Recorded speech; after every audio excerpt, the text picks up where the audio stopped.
Kodi Dr. Ian e penj laktar odiochieng' ma kawuono kendo mana kaka wacho ni cherni siro no kod Equity Afya. Nyiso ni bad Equity Afya mantiere Siaya bende chiwo services ma wacho gi duto te kaka laktar mar joma mine, laktar mar lak, mar chiemo makare kod mago duto te.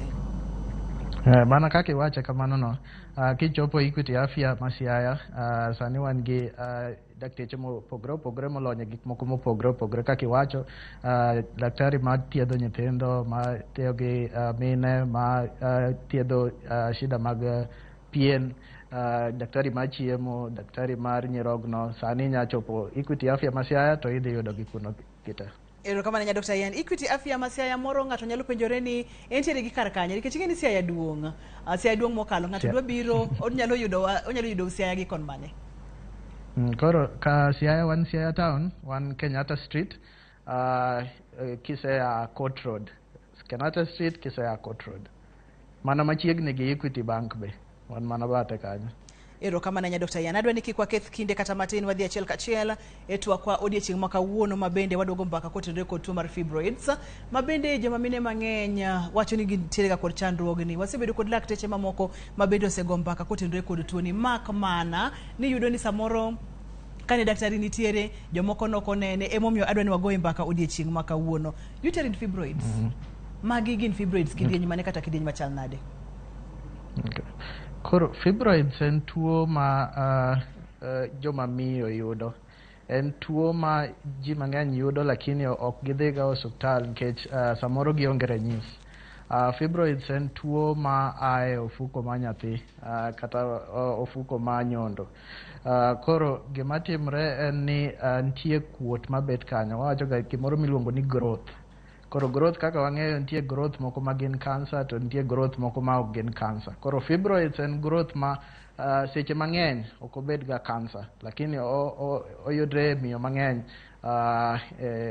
Wawacho ni kuom miyo 100 20 kuomgi nigi fibroids lakini kuom 20 gi moko onge ranyisi, moko nigi ranyisi, to wadhi wuoyo kuom ranyisi go mondo wang'e jok mabiro osuptal.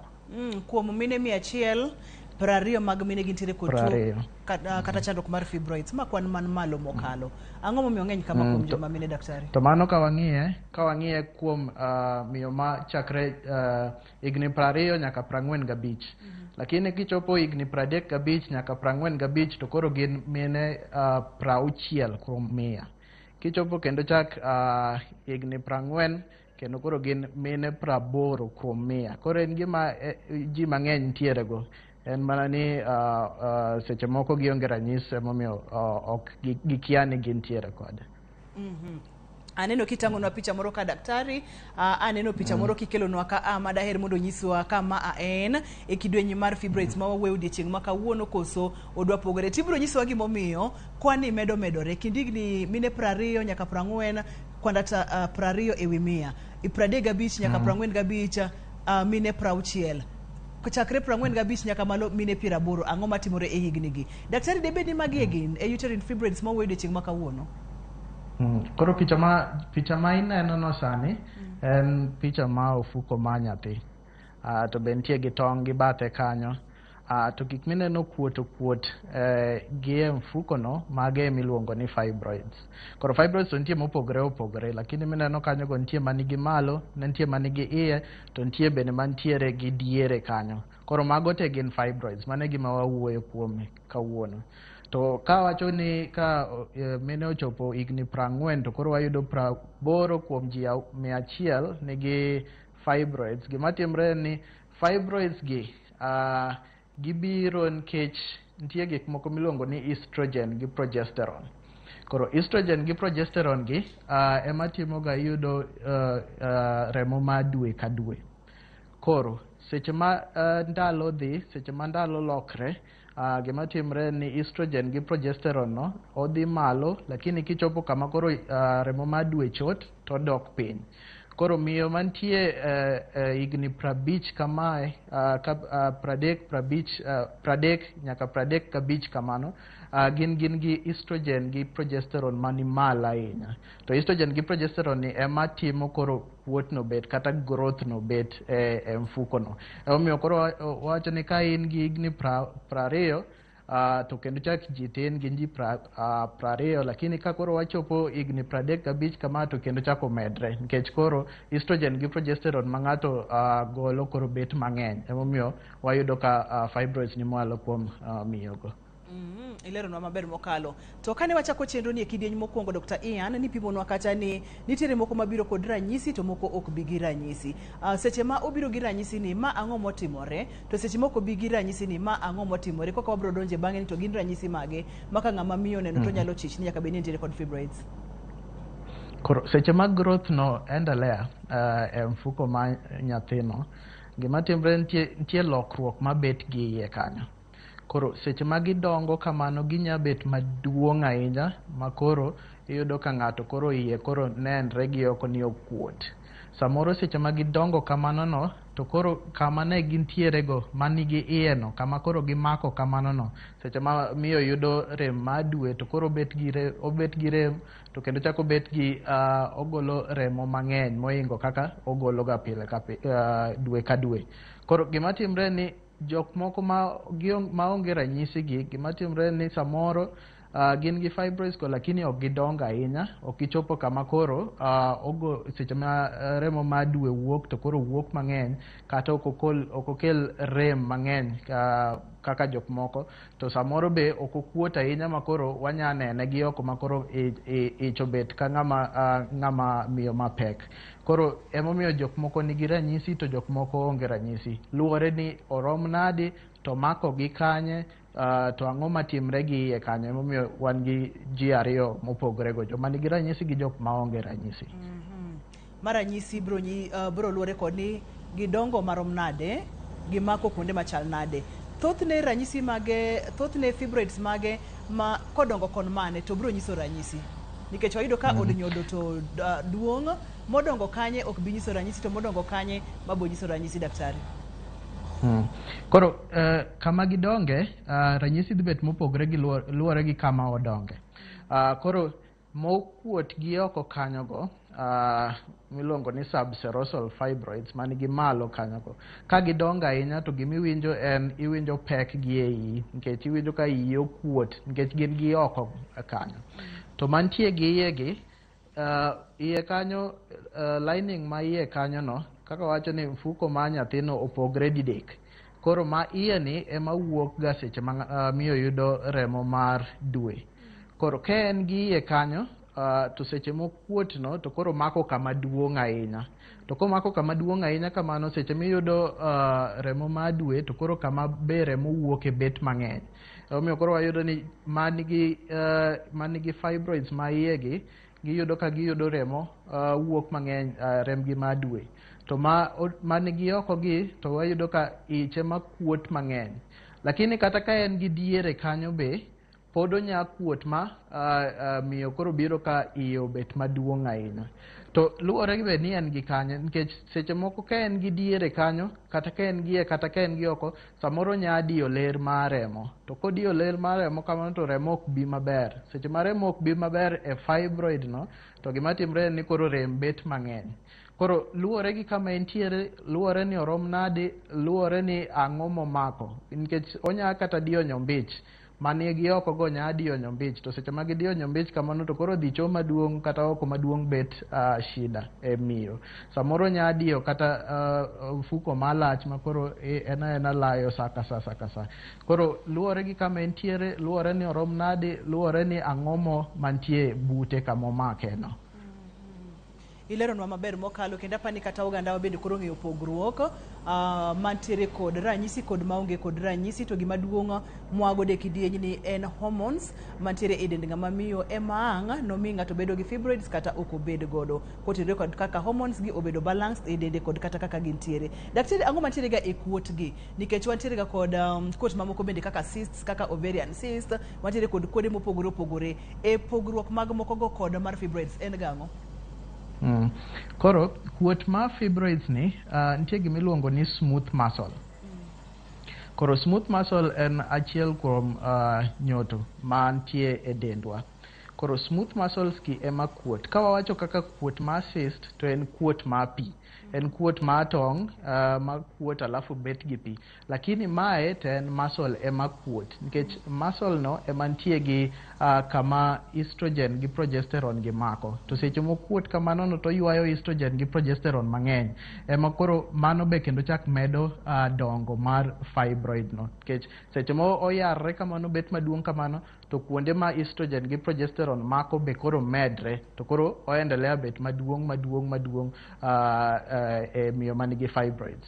Koro mopogre en ni en smooth muscle no ema nigi growth e fibroid. Ka cysts to gin pi to magi to gin ring'o kata muscles ema dongo. Daktari daher mondo mi pimnwa ni seche ma chandruok ni fibroids gi omako ng'ato, thothne othoroga ng'ato achiel nyalo bedo kod magi duto te, koso nyalo bedo achiel mantiere oko manyalo bedo iye, koso ginyalo mako ng'ato ka ginywando, moko iye moko oko kamano. To ka ng'o motimore momiyo ginyalo bedo kamoro amora. Koro jotuo biro mopogre. Nitie miyo manya beta gi fibroid achiel. To en achiel owach ni en gi iye kata en gi oko kata en gi diere. To nitie jotuo moko makoro gibet gi mang'eny. Onya bet gi kata 3 kata 4 kata 5 mopogre ok girom, to bende kama gintiere be opogre. Nitie manigi iye, nitie manigi oko, nitie manigi diere. Koro kaka gibiro to opogre kuom jatuo kuom nyatuo.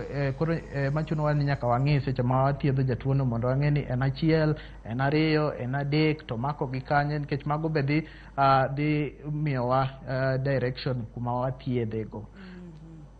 Ang'o madhi miyo mondo mi ng'ato obed kod mang'eny kata ng'ato obed kod achiel, koso gina gik matimore ma samoro bok wanyal understand, daktari? Koro gima timre ni pod ji somo kuom gimomiyo mae mabiro kamano to ma ok bi kamano. Gima wang'eyo en ni seche ma nitie gik miluongo ni risk factors.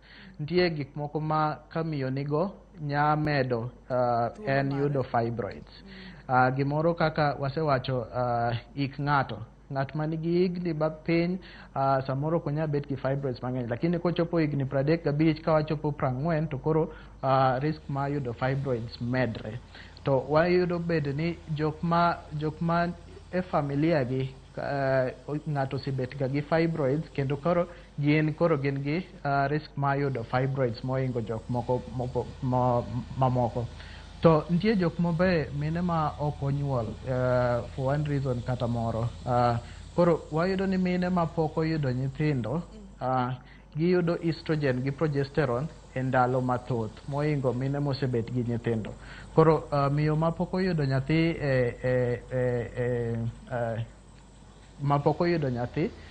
en at higher risk, en onya yudo fibroids moingo ng'at mosebedo ka nyuol ndalo ka ndalo. Nikech seche ma ipek, seche miting'o nyathi ei to koro estrogen gi progesterone go kendo ok gin malo ahinya.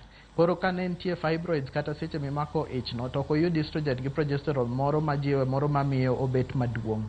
Koro gigi te kata chiemo michamo mopogre. Iwacho ni jok machamo chiemo mantie gi mafuta mang'eny kata miyo machamo chiemo manigi mafuta mang'eny, nitie kaka mafuta no loko kiwango mar estrogen gi progesterone mane gintiere go. To magi ema wacho ni kelo fibroids go.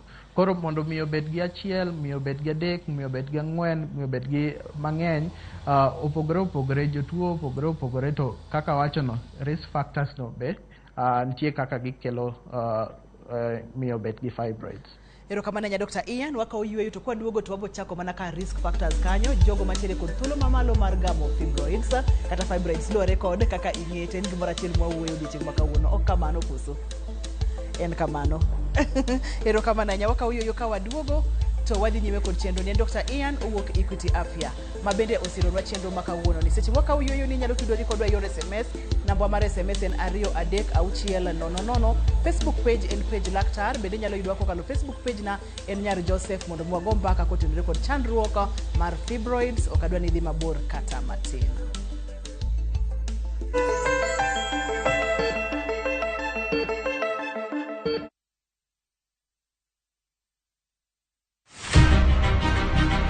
jok mamine gin singo mar oganda. Nyakwara Ramogi Ajwang, piny sani olony. Wawuok e ndalo machon ma ng'ama miyo ne en mana ng'at mabedo e pacho.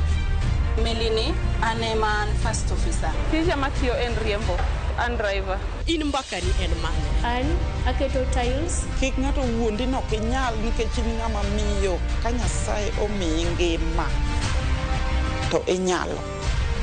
Tudri kod Stella Brenda Uchieng, tich adek ka tich adek, chakre saa 8 mana e chenro mar Mine Nyalo.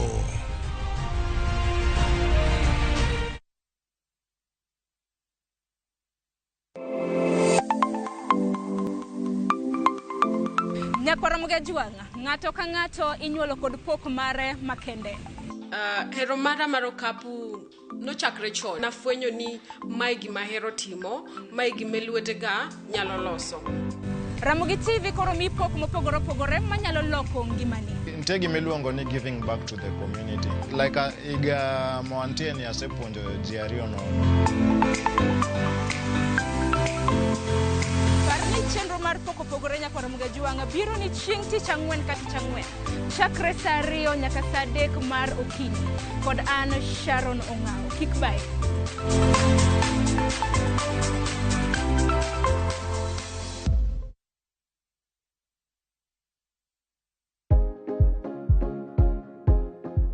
Ok en gima wendo ka ilalo yier wiyi maromo e kind 100 nyaka 150 kuom odiochieng' achiel kende. Kik chandi nimar en gima timorega. Veke Ibambe na View Travel. Masai Mara or Amboseli from 14K, Savo or Samburu from 24K. Mombasa, Diani or Malindi from 14K. Self-drive deals from 3K. Dubai and Zanzibar from 560 USD. Mauritius or Seychelles from 1000 USD. South Africa and Thailand from 1080 USD. Malaysia, Singapore and Egypt from 1200 USD. And Maldives and Santorini from 2000 USD. Call 0703 254 254 for bookings.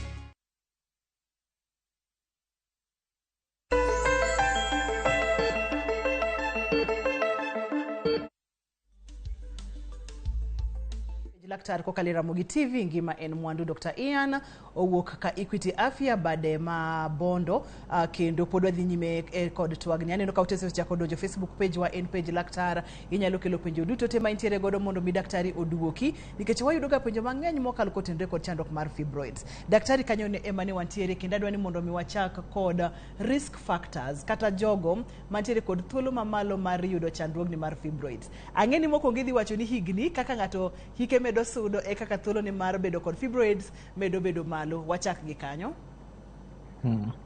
Koro ik ng'ato kata ik miyo en achiel kuom risk factors. Koro by ik ng'ato wayudo ni ka in igni mag 20 ka wachakre 20 igni ma koro ng'ato yudo ga nyathi kata ng'ato yudo ich kata ng'ato bet mapek. Koro igni 20 kae ka wadhi nyaka igni 45 kanyo ema wayude fibroids mang'eny. Ka wang'iyo miyo magin igni 20 ka dok piny kendo giyud ga fibroids mang'eny ahinya.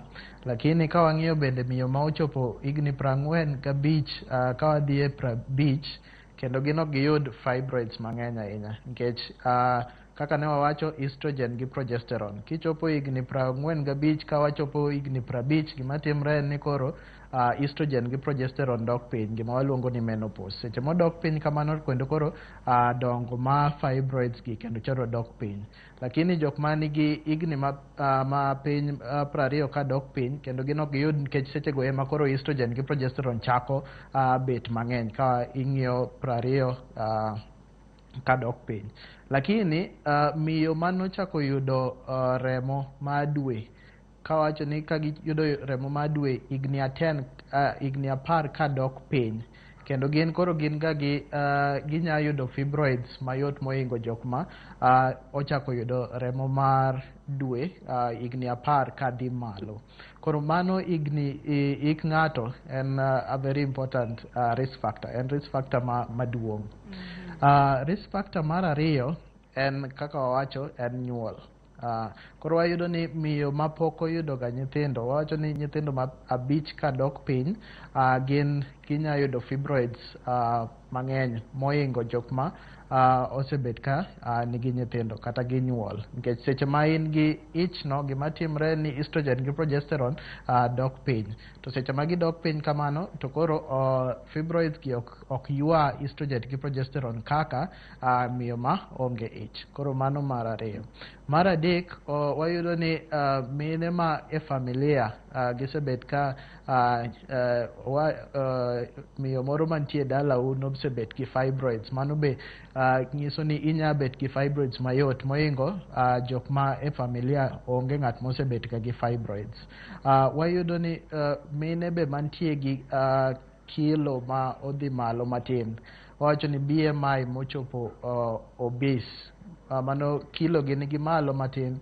Seche ma nigi malo kamano to wacho ni mafuta no loko kaka estrogen gi progesterone nitie del, to mano be nya kelo fibroids e ng'ama miyo. Chiemo michamo be, chiemo mopogre opogre be nya timo mondo iyud fibroids kata nya miyi kinga mondo kik iyud fibroids. Wacho ni jok ma chamo chiemo manigi mafuta mani malo, mafuta no kaka ne wacho mana kaka mafuta ma del loko estrogen gi progesterone, to mano nya timo mondo iyud fibroids. Jok ma chamo chiemo manigi olemo mang'eny, kendo chak waneno ni gin ok yud ga fibroids mang'eny. Koro mago en risk factors ma waneno kuom mine ma tuo ni thago. Manyiso ni kaber to ratil mar del onego joma mine ng'i ahinya, ka opogore kod mano bende yore mag chiemo, gigo ma ng'ato chamo ber ka ng'ato ng'iyo malong'o ahinya. Kata wach machielo ber ka ng'ato ng'e family ne kaka chal, po nono ni dau moro kata mama ni ne nitiere godo thuolo ni nyalo yude ni malo mokalo. Gima ok awinjo maber ahinya daktari ni nyithindo manyiri mochako neno malo ka gitindo ne higni 10, thuolo gi kendo bedo malo saidi moingo jogo mochako neno malo tok higni 10. Ne seche ma ng'ato chako neno malo kotin ne higni 10, ang'o motimore dende momiyo koro thuolo ne mar bedo kod fibroids thoro bedo malo mokalo? Koro gima timre en niya, kaka ne wawacho, fibroids gi kata growths gi gin gi gik ma ywayo estrogen gi progesterone e kuomgi. Kila ng'ato nigi smooth muscle, kila miyo nigi smooth muscle. Koro smooth muscle nigi kama ywayo estrogen gi progesterone. Koro miyo moyudo remo ma dwe igni 10 kadok piny, wach ni en gi igni 8. Koro gima timre ni en osechako ywayo estrogen gi progesterone ni chon moingo ng'at mochako igni 10 kadhi mbele.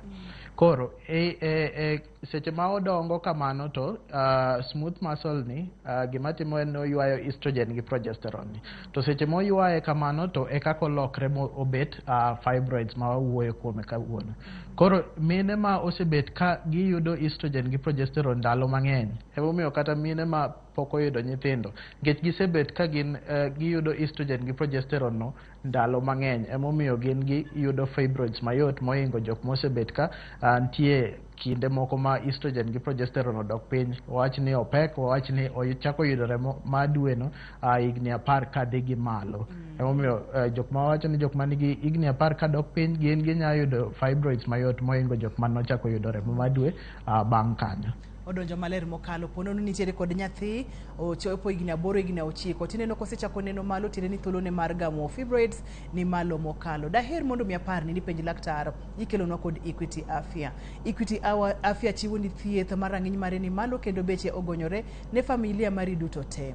Equity Afya wan kod kit thieth mopogore opogore ne ji duto te e family ng'ato ka ng'ato. Wawuotho kodi wuodhe duto te chakre nyaka kidwa chako bedo kod familia mari, kowuok e wuoth mar klinik mar bedo mayach nyaka klinik mar tok yudo nyathi.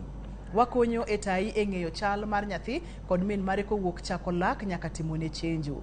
Nitiere chenro mar thieth ne ng'ato owuon bende e familia. Equity Afya en your caring health partner.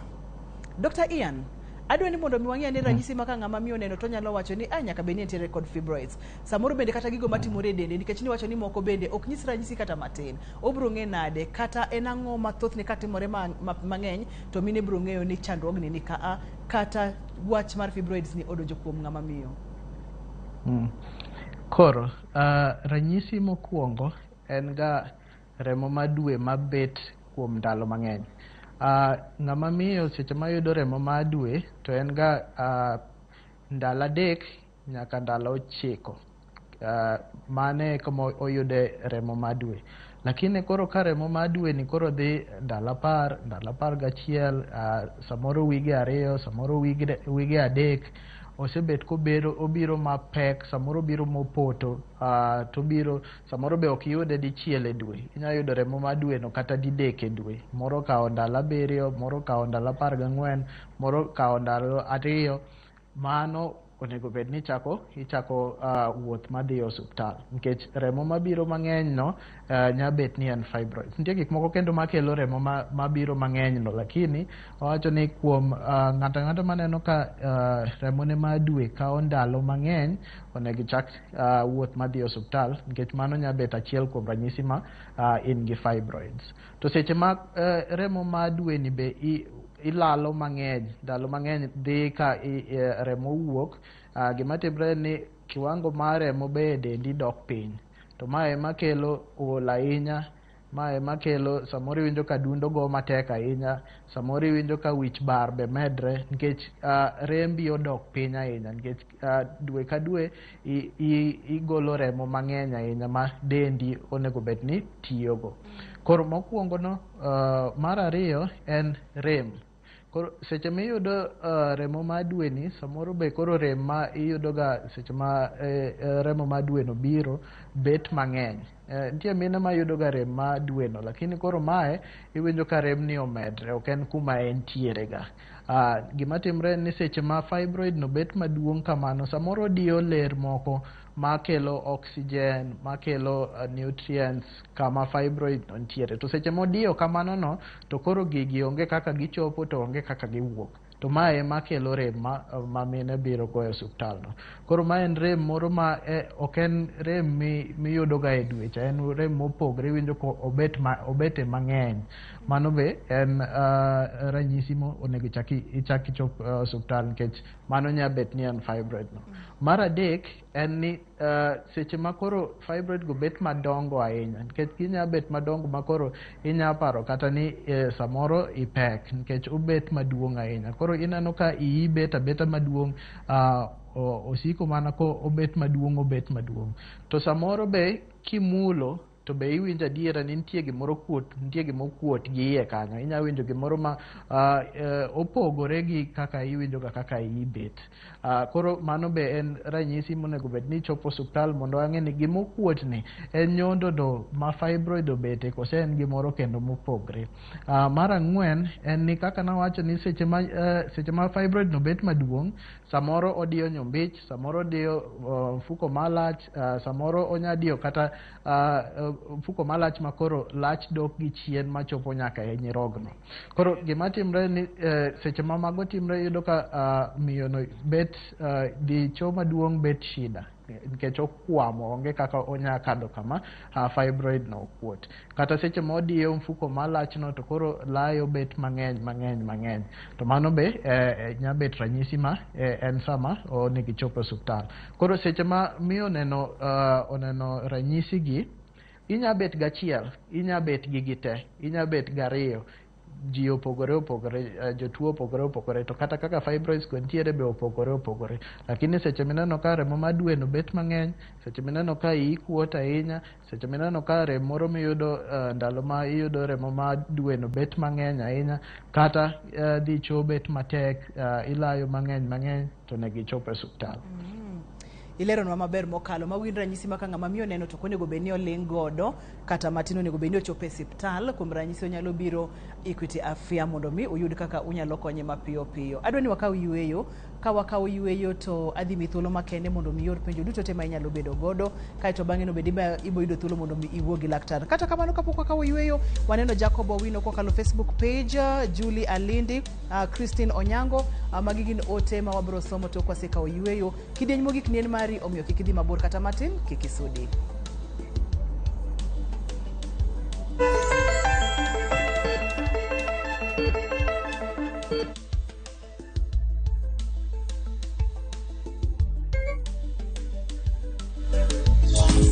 Bang' gimoro amora manotimre, iparo ni Meher nyalo duogo e odni kendo.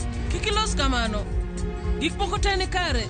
Kinyi mokwongo, Chiarus chiewoga kobiro kwayo gweth kuom jomadongo mantie e odno. To penjo ng'ato ka ng'ato kapo ni obiro madho chai, kata kapo ni nitie gimoro modwa nokelne. To koro Meher ni OMR. Kapo ni Meher ibiro mi kifunguno kata kapo ni ok bi miye, an awuon kenda kae ane manyalo wacho. Abiro keto Meher e tem. Dial *334# to enjoy 1 GB at 50 Kenya shillings for 24 hours. Bundle exclusively available on Airtel Money. Okay, nimeshasetiwa hiyo 1 GB. Sana data yako kakuku tu.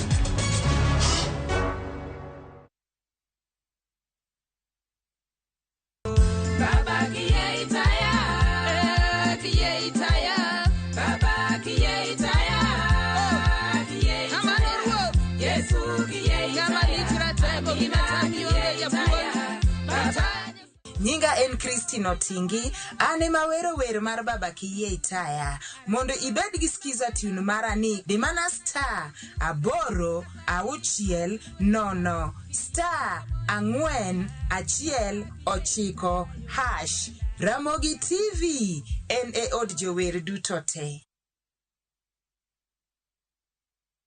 Jiboost na milioni 1 kila wiki kwa kucheza Shabiki Midweek Jackpot. Kwa 15 bob pekee, bashiri mechi 15 za Shabiki Midweek Jackpot ushinde milioni 1. Cheza sasa kwa kutuma neno MJP kwa 29063. Not for persons under the age of 18. BCLB number 416. Shabiki.com.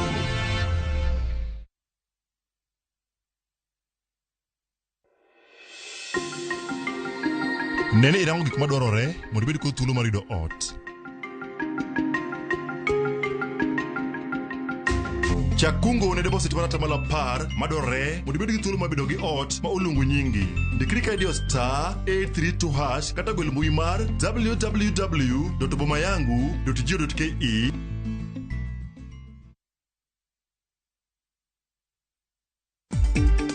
Walifanya maandamano Ijumaa. Wakenya 6 wakapoteza maisha yao. Munataka maandamano mengine ifanyike tena kesho ati Wakenya wengine wapoteze maisha yao? No, it will not happen. Jatend Kenya William Ruto singoni okobi yie ni jokenya oyud hinyruok kata wito mwandugi e ng'anyo mazimiyo chano dichieng' makii. Platform is now up and running, and any Kenyan, wherever they are, you can just go to www.tumechoka.com and you will be able to access it. Kweth Azimio la Umoja chako chenro mar choko sei mag nyiso ni jokenya ok mor gi tend William Ruto. An kaka jatelo mar kweth mar Azimio ang'eyo tija kendo abinda ng'eyo no kanya tiyo tijni kenda. Nyaka tim mana ka atudra kod jowetena. To ok inyal bedo maonge pogruok e paro. Jatend kweth manok e od bura Opiyo Wandayi opuoyo tije kata oduoko ni ripot yango ni jo od bura moko to ok mor kode.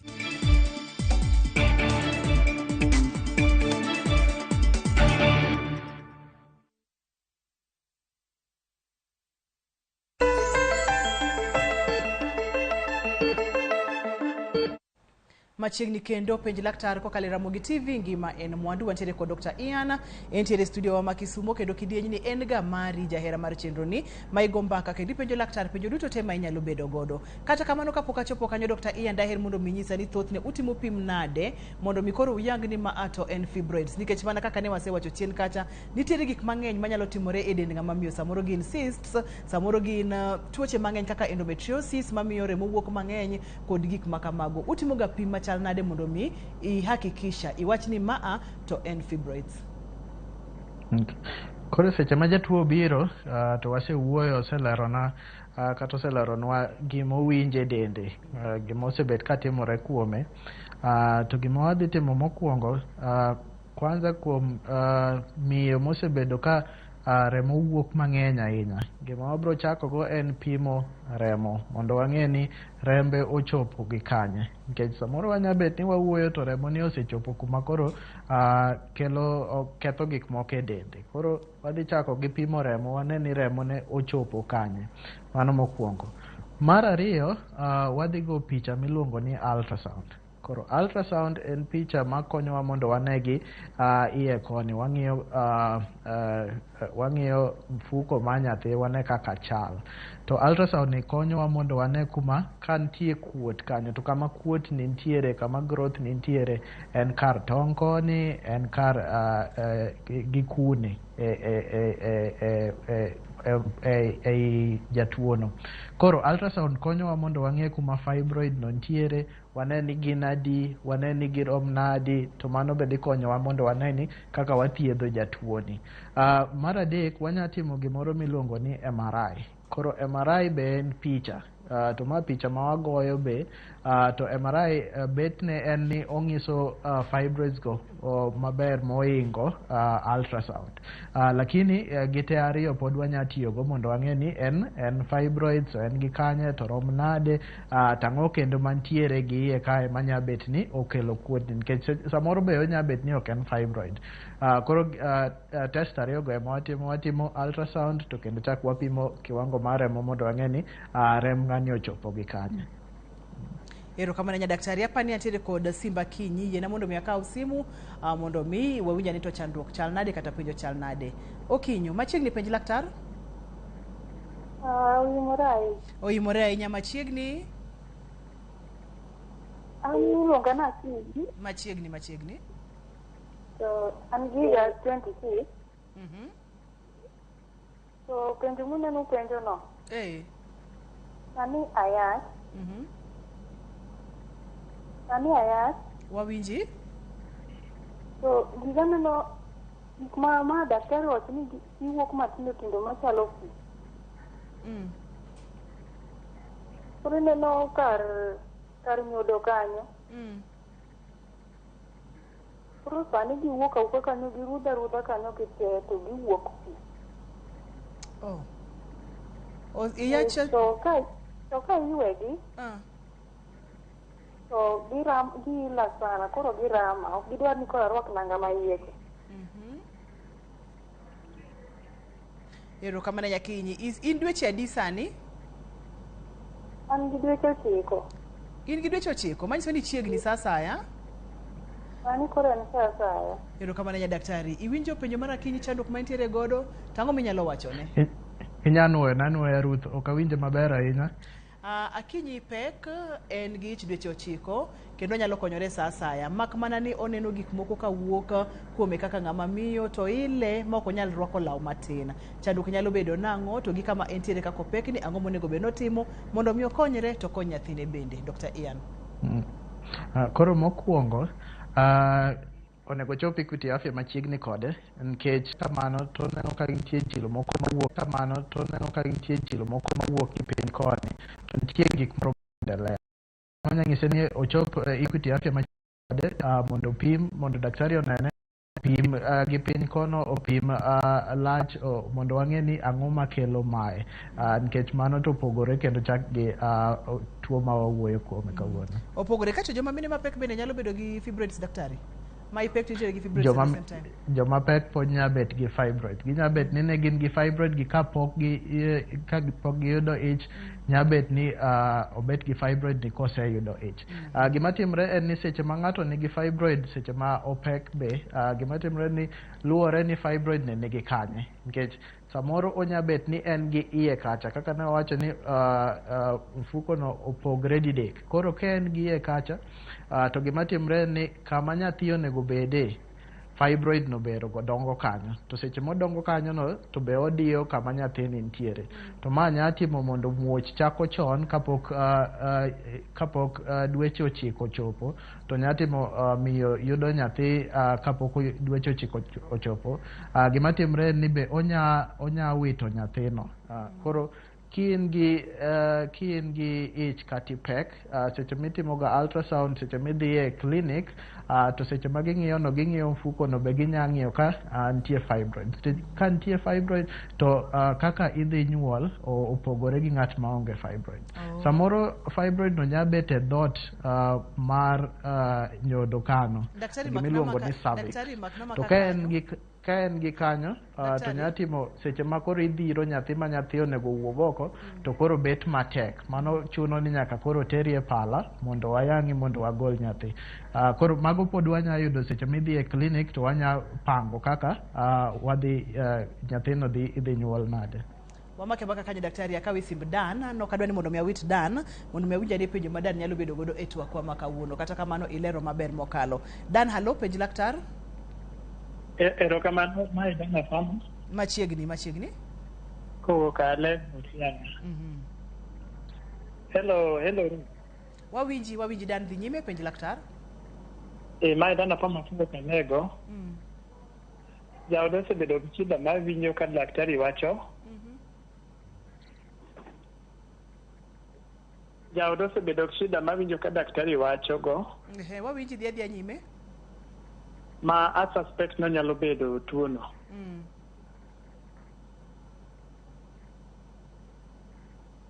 To wasetemo dhi e osiptal. Mopimo ogo picha moro kanyo.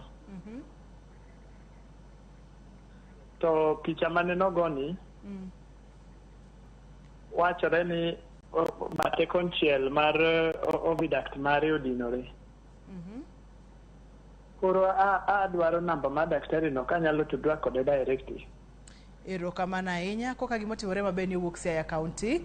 Daktari nodwaro yore ni mag tudruok kibo nyise kaka onyalo yudo Equity Afya ma Siaya mondo mi oyud kaka onyalo yudo konyruok mapiyo. Mano bende ang' nokelwa e kidieny machielo mar chenro ni wang'iyo ka ponono ni inyalo thiedh chandruogni to ka ponono ni thieth thoro chalo nade. Koro ka waseyudo ni wasego picha, wasepimo remo, waneno gima timre e nyodo ma miyo no, to ka wayudo ni en fibroids to koro thieth luwore ni en ike nadi, fibroids rom nade, to be odwa yudo nyithindo kose oseloro. Koro nitie thieth ma yedhe minya muonyo kata minya chuoyi, to nitie thieth ma inya yang'i be. To koro gima timre mondo koro wawach ni koro mae wadhi miyi yedhe to mae koro wayang'i luwore gi kaka jatuo kata kaka fibroids no ntiere. Kaka wawach ni ng'ama miyo mosechopo higni 45 ma koro donjo kama wawacho ni menopause, mano ok ochuno ni nyaka wayang'e, wanya tiyo gi yedhe nikech wawacho ni seche mochopo e menopause to koro estrogen gi progesterone dok piny, to seche modok piny kamano fibroids be dok piny. To ng'ama kore kochopo higni 20 to en gi fibroids, wach ni en gi fibroid achiel, wanya tiyo gi yedhe nikech ng'ama higni 20 samoro pok oyudo nyathi to odwa yudo nyathi, nikech ka wang'iyo gi bade makoni ni makoro watimo yeng'o to inya gol mfuko no te, inya gol mfuko ma nyathi te, kata inya gol mana fibroid no kende. Inya tim gima iluongo ni myomectomy kata hysterectomy. Koro thieth nitie yedhe ma inya miyi, yedhe gi watiyo go kuom dweche 6. Seche ma wayudo ka ng'ato nigi fibroids to en gi ranyisi to wach ni pod odwa nyithindo ma koro ok wadwa golo mfuko, wach ni en gi fibroids ok ng'eny, en achiel, wach ni ranyisi ok ng'eny ahinya, ok ogol remo mang'eny, ogolo remo lakini ok ochopo kama koro rembe ni piny ahinya, mano wanya chake yedhe. To yedhe gi omuonyo kobiro clinic Equity Afya, seche mobiro to wago ultrasound moro, wang'iye bang' dwe ka dwe wago ultrasound moro, wang'iyo e picha ni fibroid cha odok piny kose pod entie kaka ne ntiere koso medre koso otimre nade nikech ma konyowa mondo wang'e kaka wadhi muonyo yedhegi watiyogo kuom dweche 6 nikech kaka yedhe be nitie gi side effects gi koro moko kuom yedhegi samoro timo chogo nyosore koro ok wadwaga mondo ji oti kodgi kuom ndalo mang'eny ahinya kochopo dweche 6 to waneno ka fibroid ni pod ok dog piny pod en aena kama ntiere to ranyisi medore to mae ema koro wacho ni koro onego waterie pala to kowaterie pala wang'iyo en achiel wanya gole agola kende kose nyaka wagol mfuko te gimiluongo ni myomectomy kata hysterectomy lakini be inya bet ni in gi higni 20 to in gi fibroid modhuro ei mfuko no to mae koro kata ka ni onge nyathi chuno ni maka wagol mfuko no te kata ka iki pod piny koro luwore gi kaka jatuo biro luwore gi ranyisi chal nade to luwore gi kaka be wapango yudo nyithindo kata kok iyudogi erokamano kokalo Facebook page aneno ka wantiere kod Julia Lindi daktari Julia Lindi penjo kacha ni fibroids bende kelo rem e lower back owacho kacha ni iye kuot maduong' miyo ochalo ng'at mantiere gi ich dweche 5 to oge gi ich entiere kod higni 43 make maka kanyo daktari akawe simb Rose hello penjo laktar hello penjo laktar machiegni Rose antie machiegni dhi nyime penjo laktar apenjo daktari jowa awito Rose Christine Onyango erokamano nyako kalo Facebook page Jacob Onunda ka intiere Kanyadoto in bende wachona kacha ni ipuonjori kendo iluwo chenro ni mondo mi okony jaodi daktari wach mar higni 43 iyo kuot mokalo bende fibroids kelo lower back pain kod chandruoge makamago koro ikego pod en kama onya yude fibroids mano mokwongo mar ariyo kaka ne wacho achiel kuom ranyisi ni ng'ato nya bet gi fibroids en ich makuot no mar adek en rem nya biro gima timre ni seche miwinjo rem gi kanyo samoro fibroids to nitie ler moro momako maya nyaka gi e toki koni emomiyo iwinjo rem be e toki remno oa kama fibroid nitiere en mana ni nitie gimomako mae ler moro mae nyaka e ng'eyi koni emomiyo iwinjo remno koro gimonya timo mokwongo en ni ochopo e kit afya machiegni kode mondo wago picha wang'e ni kuodni ang'o makele mokwongo mar ariyo wang'e ni ka en gi fibroids to gichal nade to ang'o momako ni makelo rem ma owinjo nyaka e onding'eni mondo wane kaka wakonye erokamano nya Dr. Ian ang'e ni penjo to pod ng'eny kata bende aneno gi ka mak mana ni thuolo kata sa ema dang' maya wang'a ponono ni ng'ato deher mondo mi ochwal twagni ogol e studio ka mondo mi odhi godo kamachielo inyalo yudi kanye namba mar simu kanyalore kata bad Equity Afya mora ma inyalo wacho ne oganda wa mondo mi ochopi koro inya yuda Equity Afya Masiaya kaka nawacho Kenyatta Street off Court Road kanye kuma ntiere namba mar simu en 0708 626 502 inyago natol nyayo anatol to wabro wuoyo kinya chopo bende clinic tinya chopo mondo nikech mano be bet mayot nikech kichopo to be anya pimi mondo anene ang'o ma timore kopogore gi pimo ibro go picha ibro chiwo puonj kaka thieth nyalo bedo kod kaka inyalo konya jahera mar chenro ni mobiro Equity Afya kama intiere mondo mi oyud konyruok